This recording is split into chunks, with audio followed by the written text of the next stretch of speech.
Kutoka kwenye ukurasa na rasmi wa msanii hapa namzungumzia Ibra, ambaye ameposti cover ambayo inaonyesha kwamba ni jina la EP yake mpya inaitwa Poison Medicine, na kusindikiza na ujumbe unaosomeka hivi: PM ni EP yangu ya 5 katika safari yangu ya muziki, naenda kuandika historia mpya kwenye kiwanda cha Bongo Flava. Sio tu EP, ni historia ya maisha ya kweli ambayo kila siku tunayapitia.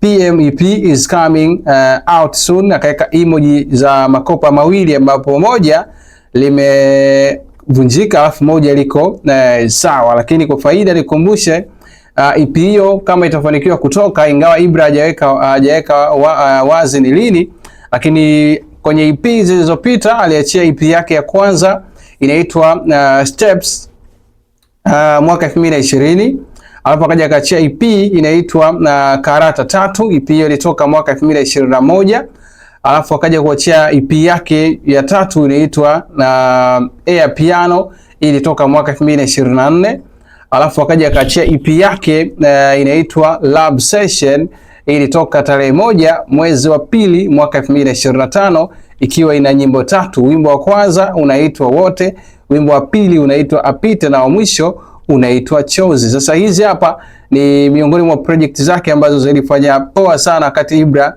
anazitoa, na mapokezi yalikuwa ni makubwa sana. Kwa hiyo ujio wa hiyo EP yake mpya ni jambo ambalo mashabiki wake pia wanalisubiri kwa mkubwa sana, kuona kwamba Ibra ataenda kufanya na kitu gani.